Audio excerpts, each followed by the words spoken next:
ఓం శాంతి. Murali date 28/4/2025. మధురమైన పిల్లలారా, మీకు వినాశనమయ్యే శరీరాలపై ప్రేమ ఉండరాదు. ఒక్క విదేహీ తండ్రిని మాత్రమే ప్రేమించండి. దేహాన్ని చూస్తూ ఉన్నా చూడకండి. ప్రశ్న: బుద్ధిని స్వచ్ఛంగా చేసుకునేందుకు పురుషార్థమేది? స్వచ్ఛమైన బుద్ధి గలవారి గుర్తులు ఏమిటి? జవాబు: దేహి అభిమానులు అవ్వడం ద్వారానే బుద్ధి స్వచ్ఛంగా అవుతుంది. ఇటువంటి దేహి అభిమాని పిల్లలు స్వయాన్ని ఆత్మగా భావిస్తూ ఒక్క తండ్రిని మాత్రమే ప్రేమిస్తారు. తండ్రి చెప్పేది మాత్రమే వింటారు.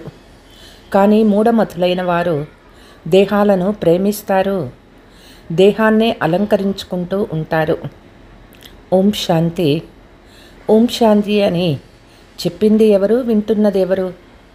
ఇతర సత్సంగాలలో జిజ్ఞాసులు వింటారు, మహాత్ములు లేక గురువులు వినిపిస్తారు. ఇక్కడ పరమాత్మ వినిపిస్తూ ఉన్నారు, ఆత్మలు వింటూ ఉన్నారు. ఇది కొత్త విషయము. ఇక్కడ దేహీ అభిమానిగా అవ్వవలసి ఉంటుంది. చాలామంది ఇక్కడ కూడా దేహాభిమానులుగా అయ్యి కూర్చుంటారు.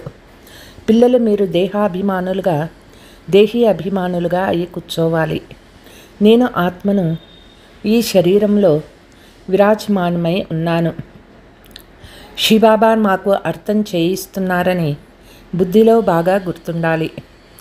ఆత్మనైన నా సంబంధం పరమాత్మతో ఉందని గుర్తుండాలి. పరంపిత పరమాత్మ వచ్చి ఈ శరీరం ద్వారా వినిపిస్తూ ఉన్నారు. కాబట్టి ఇతను ఒక దళారి మాత్రమే. మీకు అర్థం చేయించేవారు శివబాబాయే. ఇతనికి కూడా వారసత్వం ఇచ్చేవారు వారే. కనుక మీ బుద్ధి అటువైపు వెళ్ళాలి. ఒక తండ్రికి 5-7 మంది పిల్లలు ఉన్నారనుకోండి, వారి బుద్ధి యోగము తండ్రి వైపే ఉంటుంది కదా. ఎందుకంటే వారికి తండ్రి నుండి వారసత్వం లభిస్తుంది, సోదరు నుండి వారసత్వం లభించదు. వారసత్వం ఎప్పుడూ కూడా తండ్రి నుండే లభిస్తుంది. ఆత్మల నుండి వారసత్వం లభించదు. ఆత్మల రూపంలో మనమంతా సోదరులమని మీకు తెలుసు. మన ఆత్మలందరి సంబంధం ఒక్క పరంపిత పరమాత్మతోనే ఉంది. వారు నన్నొక్కరినే స్మృతి చేయండి అని చెప్తూ ఉన్నారు. నా ఒక్కరితోనే మీ ప్రీతి ఉంచండి, రచనపై ప్రీతి ఉంచండి, ఆత్మాభిమానులుగా అవ్వాలి. నన్ను తప్ప ఏ ఇతర దేహదారులను స్మృతి చేసినా దానిని దేహాభిమానమనే అంటారు. ఈ దేహదారి మీ ఎదుట ఉన్నా మీరు ఇతడిని చూడకండి. బుద్ధిలో సదా శివబాబా స్మృతి ఉండాలి. ప్రపంచంలోని వారు కేవలం మాట వరుసకు అందరూ సోదరులే అని అంటారు. ఆత్మలైన మనమంతా పరంపిత పరమాత్మ సంతానమని ఇప్పుడు మీకు తెలుసు. వారసత్వం తండ్రి అయిన పరమాత్మ నుండి లభిస్తుంది. మీ ప్రేమ ఒక్కరితోనే ఉంచాలి. నేను స్వయంగా వచ్చి ఆత్మలైన మీ నిశ్చితార్థం నాతో చేయిస్తాను, దేహదారులతో కాదు. ఇక్కడ గల ఇతర సంబంధాలన్నీ దేహదారులవే. ఈ సమయంలో మీరు దేహీ అభిమానులుగా అవ్వాలి. ఆత్మలైన మనము తండ్రి ద్వారా వింటాము కనుక బుద్ధి తండ్రి వైపు వెళ్ళాలి. తండ్రి ఇతని ఆత్మ పక్కన కూర్చొని మనకి జ్ఞానం ఇస్తూ ఉన్నారు. వారు ఈ శరీరాన్ని అప్పుగా తీసుకున్నారు. ఆత్మ శరీరం అనే ఇంటిలోకి వచ్చి పాత్ర అభినయిస్తుంది. ఎలాగైతే వారు ఫ్రీగా ఉన్న పాత్రను అభినయించేందుకు స్వయాన్ని గృహ నిర్బంధం చేసుకుంటారో, అలా ఆత్మలో ఇందులో ప్రవేశించి స్వయాన్ని ఈ ఇంటిలో బంధించుకొని పాత్ర అభినయిస్తూ ఉంటుంది. ఆత్మ ఒక శరీరాన్ని వదిలి మరొకటి తీసుకొని పాత్రను అభినయిస్తుంది. ఈ సమయంలో ఎవరెంత దేహీ అభిమానిగా ఉంటారో వారు అంత ఉన్నత పదవిని పొందుతారు.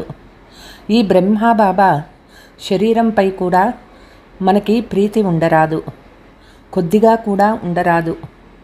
ఈ శరీరము దేనికి పనికిరాదు. కేవలం మీకు అర్థం చేయించుకునేందుకు ఈ శరీరంలో ప్రవేశిస్తారు. ఇది రావణ రాజ్యము, పరాయి దేశము, రావణుణ్ణి తగలబెడతారు, కానీ ఎందుకు కాలుస్తారో తెలియదు. చిత్రాలు మొదలైనవి వేటినైతే తయారు చేస్తారో వాటిని గురించి వారికే తెలియదు. పూర్తి మూఢమతులుగా ఉన్నారు.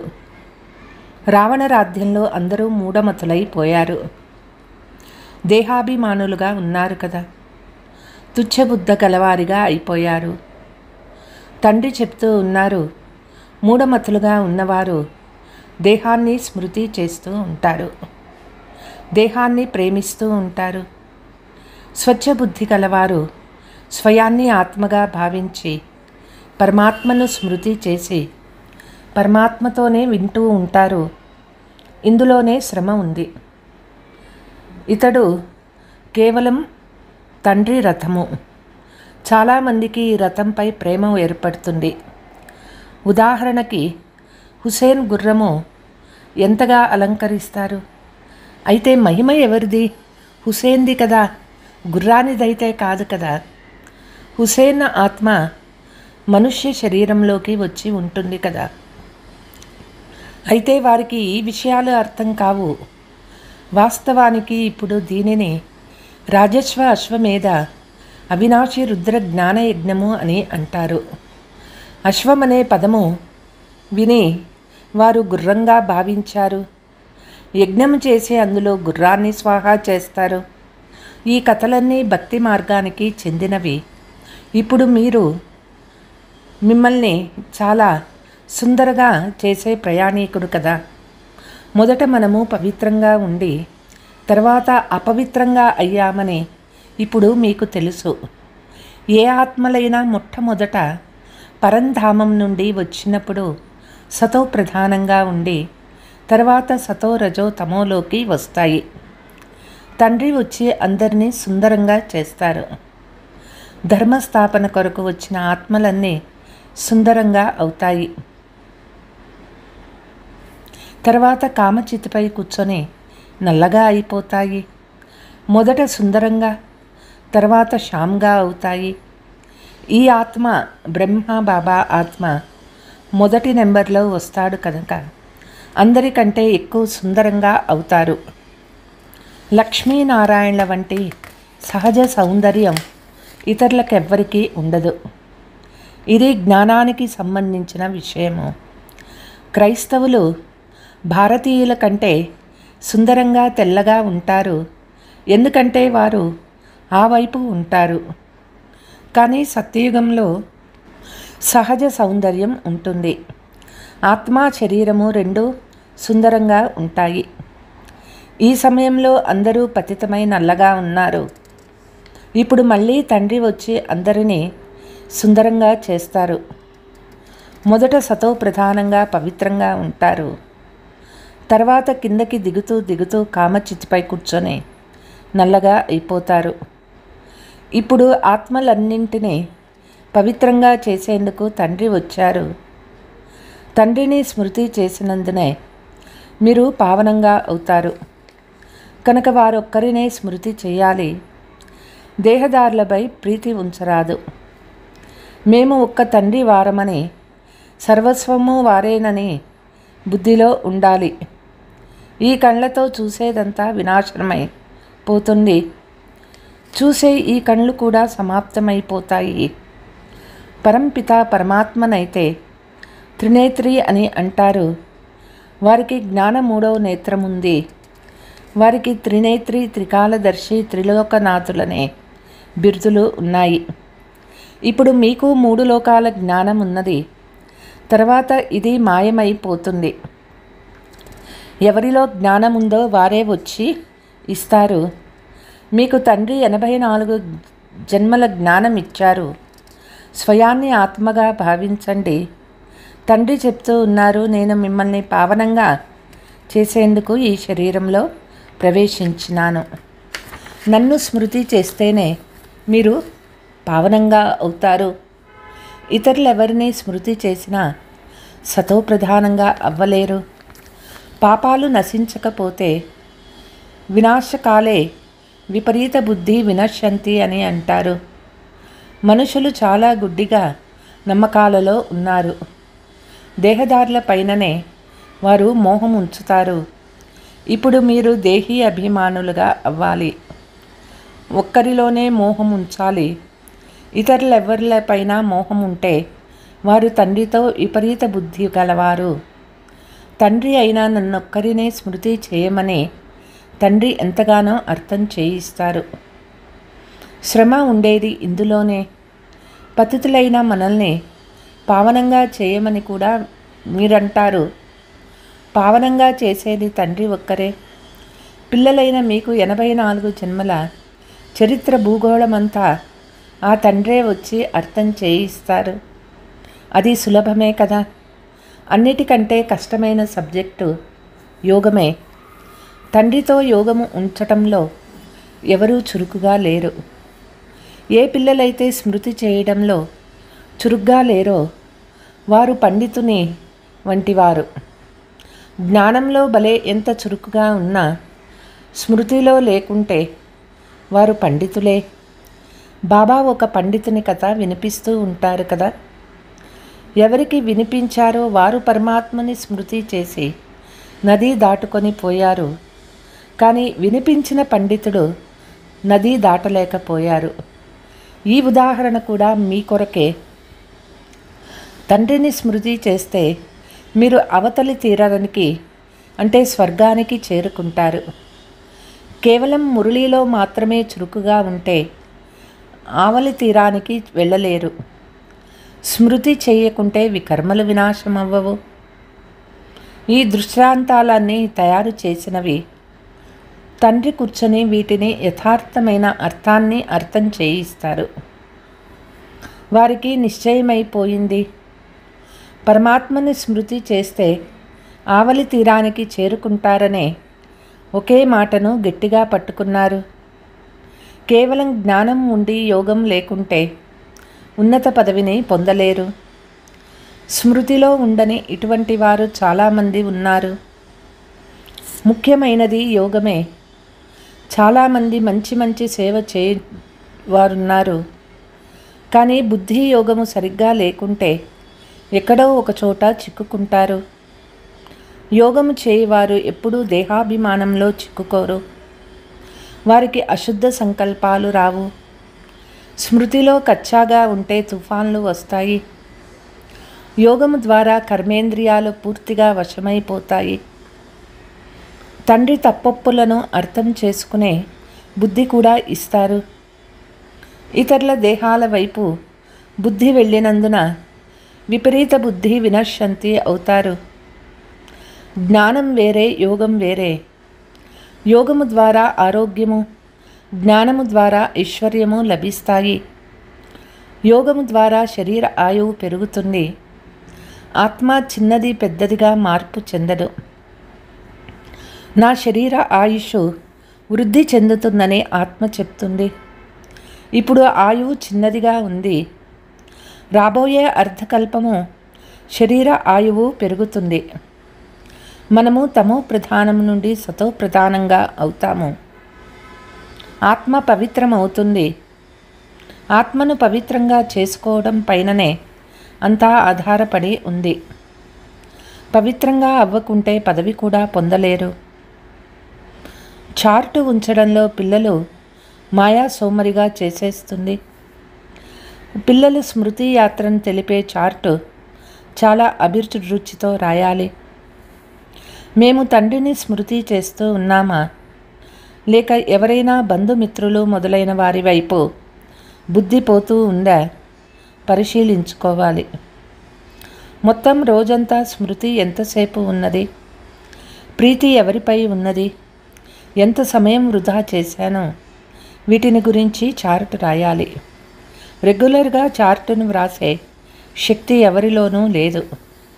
అరుదుగా ఎవరో ఒకరు వ్రాస్తారు. మాయా చార్టుని పూర్తిగా రాయనీయదు.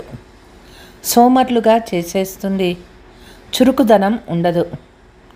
నన్నొక్కరినే స్మృతి చేయమని తండ్రి చెప్తూ ఉన్నారు. నేను ప్రేయసీలందరికీ ప్రియుణ్ణి కనుక ప్రియుని స్మృతి చెయ్యాలి కదా.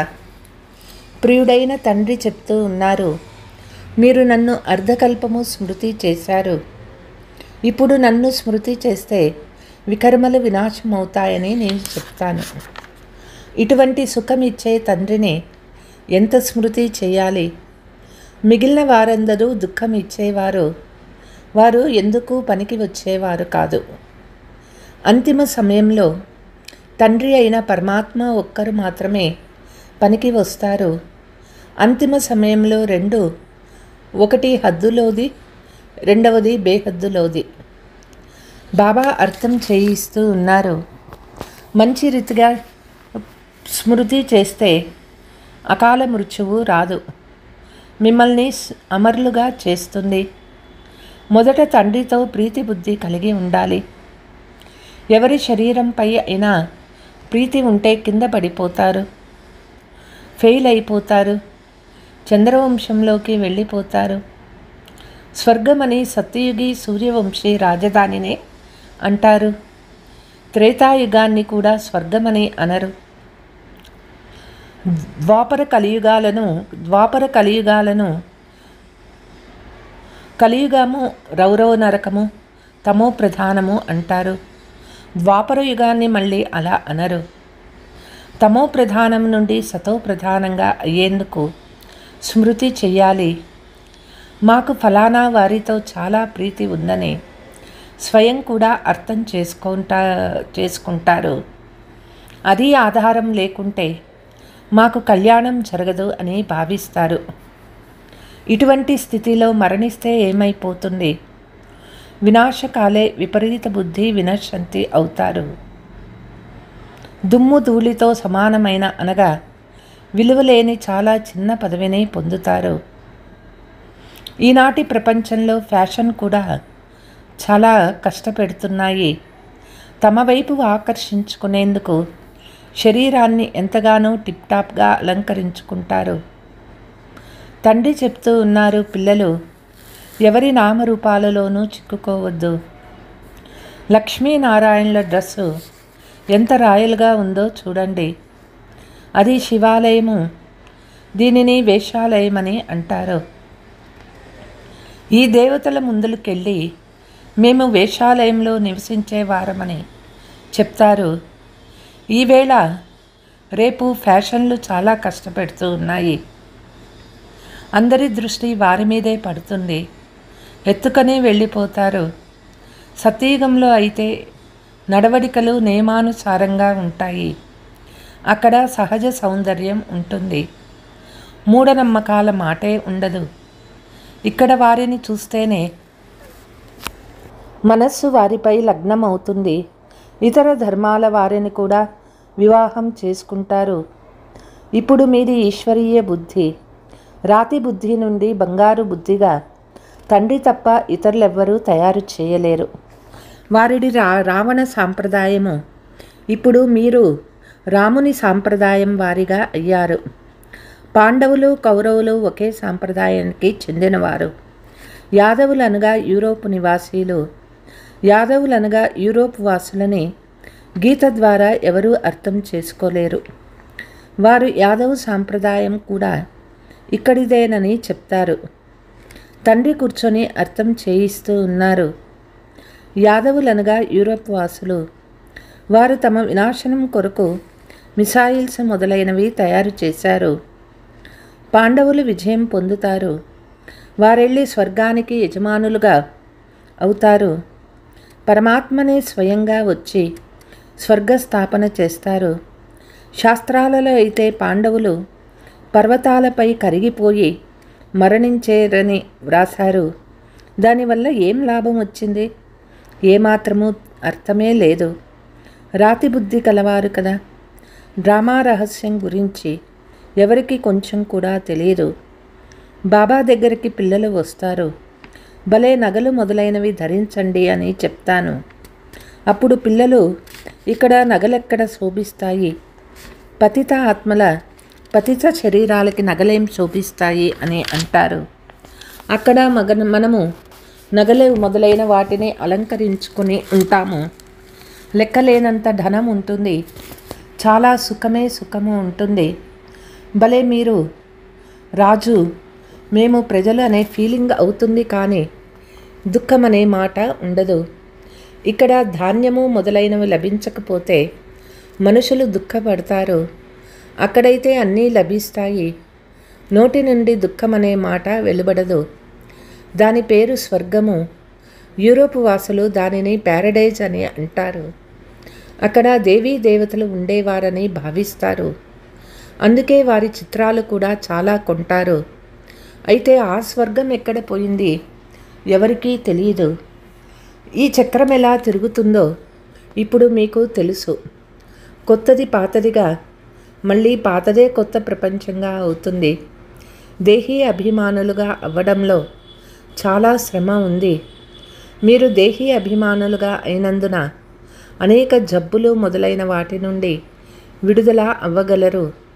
తండ్రిని స్మృతి చేస్తూ ఉన్నత పదవి పొందుతారు. అచ్చా, मीठे मीठे सिकीलते बच्चों प्रति मात पिता बाप दादा का याद प्यार और गुड मॉर्निंग। रूहानी बाप की रूहानी बच्चों को नमस्ते। हम रूहानी बच्चों की रूहानी मात पिता बाप दादा को याद प्यार गुड मॉर्निंग नमस्ते नमस्ते। ధారణ: ఏ దేహదారులను మీరు ఆధారంగా చేసుకోరాదు. శరీరాలపై ప్రీతి ఉంచరాదు. ఒక్క తండ్రిపైనే హృదయపూర్వక ప్రీతి ఉంచాలి. ఎవరి నామరూపాలలో చిక్కుకోరాదు. స్మృతి చార్టును ఆసక్తితో వ్రాయాలి. ఇందులో సోమరులుగా అవ్వరాదు. చార్టులో నా బుద్ధి ఎవరి వైపు అయినా వెళ్తూ ఉందా, ఎంత సమయం వృధా చేశాను, సుఖమిచ్చే తండ్రి ఎంత సమయం గుర్తుంటారో చార్టులో పరిశీలించుకోవాలి. వరదానము: గృహస్థ వ్యవహారము మరియు ఈశ్వరీయ వ్యవహారము రెండిటి సమానత ద్వారా సదా తేలిక మరియు సఫలత స్వరూపభవ. పిల్లలందరికీ శరీర నిర్వాహము మరియు ఆత్మ నిర్వాహము డబల్ సేవ లభించింది. కానీ రెండు సేవలలో సమయము మరియు శక్తులు రెంటిపై సమానమైన అటెన్షన్ ఉండాలి. ఒకవేళ శ్రీమతం యొక్క ముళ్ళు సరిగ్గా ఉంటే రెండు వైపులు సమానంగా ఉంటాయి. కానీ గృహస్థం అనే శబ్దాన్ని మాట్లాడుతూనే గృహస్థులుగా అయిపోతారు. సాకులు ప్రారంభమైపోతాయి. గృహస్థులు కాదు, ట్రస్టీలు. ఈ స్మృతి ద్వారా గృహస్థ వ్యవహారము మరియు ఈశ్వరీయ వ్యవహారము రెంటిలోనూ సమానత ఉంచుకుంటే సదా తేలికగా మరియు సఫలంగా ఉంటారు. స్లోగన్: ఫస్ట్ డివిజన్లో రావాలి అంటే కర్మేంద్రియ జీత్ మాయా జీతులుగా అవ్వాలి. అచ్చా, ఓం శాంతి.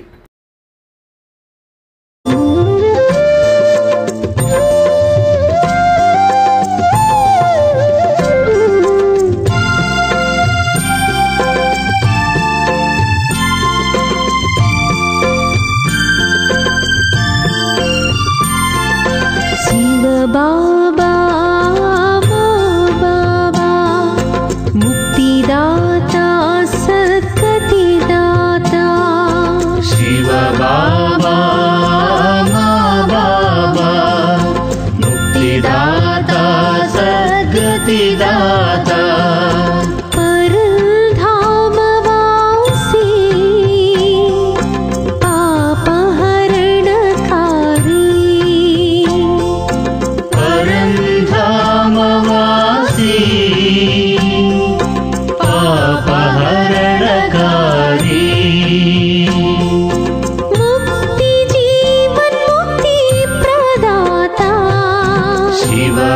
बाबा बाबा मुक्तिदाता सद्गतिदाता शिव बाबा बाबा मुक्तिदाता सद्गतिदाता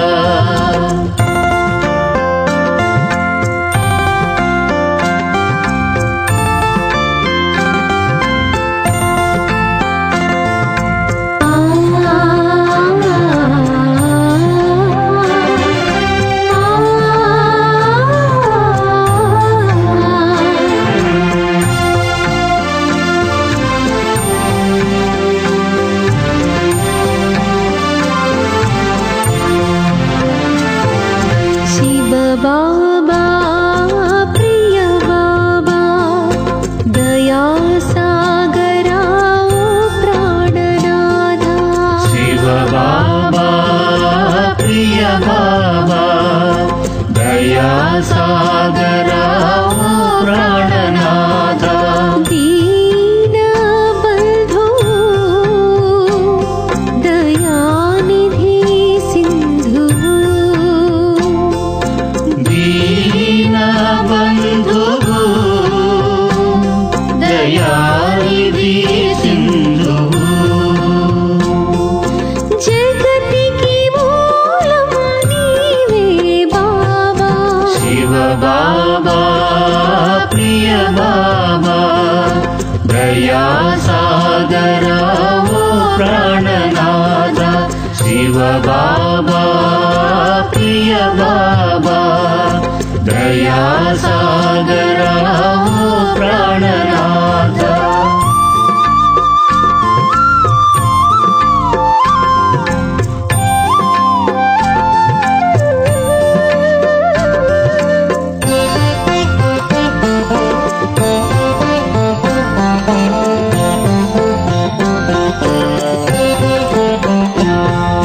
शिव बाबा बाबा परवाहना नंदीश्वरा शिव बाबा बाबा परवाहना नंदीश्वरा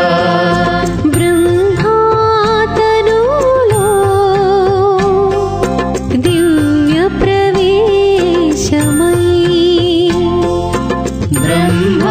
ब्रह्मातनुलो दिव्य प्रवेशमयी రాజయోగమును నేర్పించే शिव बाबा बाबा परवाहना नंदीश्वरा शिव बाबा बाबा परवाहना नंदीश्वरा